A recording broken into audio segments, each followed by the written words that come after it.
안녕하세요. 여러분의 피부 건강을 생각하는 피부과 전문의 임승균입니다. 진료실에서 진료를 하다 보면 피부가 가려워서 오시는 분들이 굉장히 많고 그 중에 많은 수가 알레르기 질환입니다. 특히 알레르기 질환으로 내원하신 환자분들은 본인의 원인을 알고 싶어 하는 분들이 많은데요. 그래서 진료실 문을 열자마자 알레르기 검사하러 왔어요 라고 말씀하시는 분들이 많습니다. 그래서 오늘은 알레르기 검사, 그 중에 마스트 검사에 대해서 알아보도록 하겠습니다.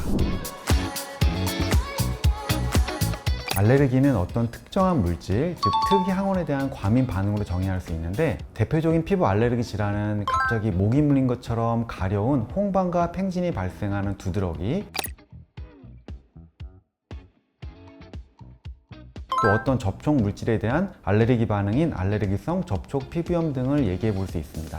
보통 진료실에서 알레르기 증상으로 내원하시더라도 바로 피검사를 권하진 않지만 만성적이거나 반복될 때는 그 원인을 알아보기 위해서 알레르기 검사를 시행하게 됩니다.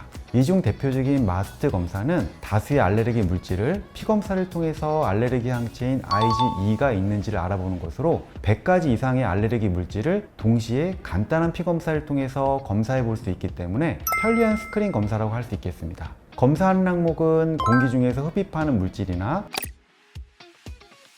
현재 저희 병원에서 검사를 의뢰하는 녹십자 홈페이지 들어가 보면 108종을 테스트하고 있으며 항목은 다음과 같습니다. 지금 이 용지가 검사지인데요. 이 안에 보면 여러 가지 결과지와 그 해석 방법이 나와 있습니다. 결과는 0에서 6 등급으로 표시가 되고 0이면 음성, 3 이상이면 양성으로 판단을 하며 1, 2인 경우에서는 해석을 주의해야 합니다. 특히 마스트는 민감도가 낮지만 특이도가 높은 특성이 있는데, 이 말은 마스트 검사에서 음성이면 그 결과를 신뢰할 수 있고 양성이라면 해석에 주의를 기울여야 한다는 것입니다. 예를 들어서 돼지고기 또는 소고기 양성이라는 결과가 나온다면 당신은 이 음식 드시면 안 돼요 라고 설명하면 안 되고, 실제로 이런 음식 드실 때 알레르기 증상이 발생하는지를 다시 한번 살펴보시라고 설명드리게 됩니다. 만일 마스트 검사에서 양성이 나오면 보다 정확한 검사를 위해서 이뮤노캡 같은 추가 검사를 시행할 수도 있습니다.